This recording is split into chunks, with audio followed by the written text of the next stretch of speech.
যদি ৰাইজ বেলেগ দলৰ মিটিঙলৈ যায়, বিৰোধী দলৰ মিটিঙলৈ যায়, তেতিয়াহলে ৰাস্তাটো বনাই দিয়া নহব। এইটো চিধা চিধি ব্লেকমেইলিং। ৰাইজে আমাক আপত্তি কৰিছে। ইমান বছৰ তেখেত বিধানসভালৈ বিজেপিৰ পৰা গ'ল, কংগ্ৰেছৰ পৰা গ'ল, এই ৰাস্তাটো কৰিবলৈ ইমান দিনে তেখেতে সময় কিয় নাপালে? নিৰ্বাচনৰ আগত ভোট খুজিবলৈ আধাৰশিলাৰ নামত এয়া নাটক নহয়নে? ৰূপজ্যোতি কুৰ্মী মহোদয়ে ইয়াৰ নামত কিমান টকা চেংচন কৰি এয়া বাৰিষা আহিল কেতিয়া ৰাস্তা বনাই দিব? নে এয়া নিৰ্বাচনৰ আগত ৰাইজক ভয় খুৱাই বেলেগৰ দলৰ মিটিঙলৈ নাযাবলৈ ব্লেকমেইল কৰি নিৰ্বাচনৰ আগত দিয়া টুপ ৰাইজক আভুৱা ভৰা এনে নাটক আৰু কিমান দিন কৰিব? বনাব লগা আছিল যদি আগত বনাব লাগিছিল, আৰু যদি এতিয়াও পাৰে নিৰ্বাচনী ৰাজনীতিৰ নামতেই হওক লাগিলে বাৰিষা অহাৰ আগত মানুহৰ জীৱন জীৱিকা ধ্বংস হোৱাৰ আগত শিলান্যাস কৰিছে ৰাস্তাটো এইকেইটা দিনতে বনাই দিয়ক। এই ৰাইজে আপোনাকেই ভোট দিব, কিন্তু মই এইটো অনুৰোধ কৰিছো যে ৰাস্তাটো বনাই দিলেতো আপুনি ভোট পাব, এইকেইটা দিনতে বনাই শেষ কৰি দিয়ক। এনেকুৱা নাটক নকৰিব। ৰাইজক অন্তত শিলান্যাস কৰি আধাৰশিলা স্থাপন কৰি কোড অফ কণ্ডাক্ট লগাৰ আগমুহূৰ্তত মানুহক বুৰ্বক বুলি ভাবি এনেকুৱা আধাৰশিলাৰ নাটক অন্তত নকৰিব। নহলে কিমান টকা চেংচন হৈছে, কিমান কি কাম কৰিবলৈ হাতত উদ্যোগ লোৱা হৈছে তাৰ কাগজ কেইখন ৰাজহুৱা কৰক। নমস্কাৰ, মই জ্ঞানশ্ৰী। আপোনালোকক এটা পথৰ আধাৰশিলা দেখুৱাবলৈ বিচাৰিছো। প্ৰধানমন্ত্ৰী গ্ৰাম সড়ক যোজনা লুখৰাখন গাঁও ধুদৰ আলি সংযোগী পথ 101 নং মৰিয়নি বিধানসভা সমষ্টিত দিনটো চাওক। 13 মাৰ্চ 2026 শুক্ৰবাৰ 28 ফাগুন। নিৰ্বাচনৰ কোড অফ কণ্ডাক্ট লাগিবৰ হল। এতিয়া চৰকাৰ ভাগিল মোটামুটি। এতিয়া কোনো চৰকাৰ নাই যেতিয়ালৈকে নিৰ্বাচন সম্পূৰ্ণ নহয়, নতুন চৰকাৰ নিৰ্বাচনত জিকি চৰকাৰ গঠন নহয়, তেতিয়ালৈকে চৰকাৰে কোনো কাম কৰিব নোৱাৰে। কোনো টকা পইচাৰ চেংচন নহয়। তেনে এটা অৱস্থাত লুখুৰাখন গাঁও ধুদৰ আলি সংযোগী পথ এই ৰাস্তাটো 13 তাৰিখে ৰূপজ্যোতি কুৰ্মী মহোদয়ে ইয়াৰ শিলান্যাস কৰিছে। কৰকমলেৰে শিলান্যাস কৰিছে। দীঘলীয়া সময় গ'ল।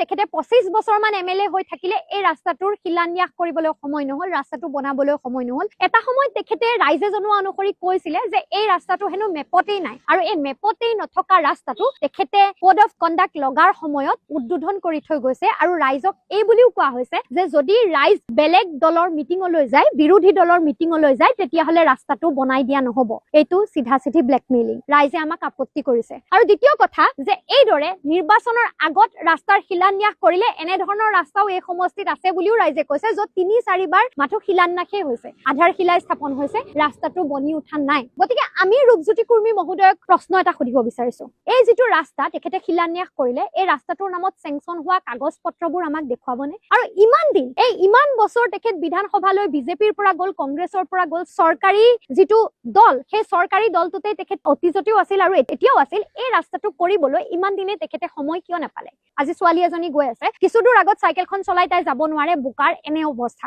ইমানখিনি মানুহৰ জীৱন জীৱিকা নিৰ্ভৰ কৰি থকা, তেওঁলোকৰ দৈনন্দিন জীৱন নিৰ্ভৰ কৰি থকা এই ৰাস্তাটোক তেখেতে ইমান দিনে নেদেখিলে কিয়? নিৰ্বাচনৰ আগত ভোট খুজিবলৈ আধাৰশিলাৰ নামত এয়া নাটক নহয়নে? ৰূপজ্যোতি কুৰ্মী মহোদয়ে ইয়াৰ নামত কিমান টকা চেংচন কৰি এয়া বাৰিষা আহিল কেতিয়া ৰাস্তা বনাই দিব? নে এয়া নিৰ্বাচনৰ আগত ৰাইজক ভয় খুৱাই বেলেগৰ দলৰ মিটিঙলৈ নাযাবলৈ ব্লেকমেইল কৰি নিৰ্বাচনৰ আগত দিয়া টুপ ৰাইজক আভুৱা ভৰা এনে নাটক আৰু কিমান দিন কৰিব? বনাব লগা আছিল যদি আগত বনাব লাগিছিল, আৰু যদি এতিয়াও পাৰে বনাই দিয়ক। ইয়াৰ মানুহৰ দৈনন্দিন যাত্ৰা আচলতে কিদৰে কষ্টকৰ হৈ আছে এয়া আমি দেখি আহিছো। নিৰ্বাচনী ৰাজনীতিৰ নামতেই হওক লাগিলে বাৰিষা অহাৰ আগত মানুহৰ জীৱন জীৱিকা ধ্বংস হোৱাৰ আগত শিলান্যাস কৰিছে ৰাস্তাটো এইকেইটা দিনতে বনাই দিয়ক। এই ৰাইজে আপোনাকেই ভোট দিব, কিন্তু মই এইটো অনুৰোধ কৰিছো যে ৰাস্তাটো বনাই দিলেতো আপুনি ভোট পাব, এইকেইটা দিনতে বনাই শেষ কৰি দিয়ক। এনেকুৱা নাটক নকৰিব। ৰাইজক অন্তত শিলান্যাস কৰি আধাৰশিলা স্থাপন কৰি কোড অফ কণ্ডাক্ট লগাৰ আগমুহূৰ্তত মানুহক বুৰ্বক বুলি ভাবি এনেকুৱা আধাৰশিলাৰ নাটক অন্তত নকৰিব। নহলে কিমান টকা চেংচন হৈছে, কিমান কি কাম কৰিবলৈ হাতত উদ্যোগ লোৱা হৈছে তাৰ কাগজ কেইখন ৰাজহুৱা কৰক। ধন্যবাদ।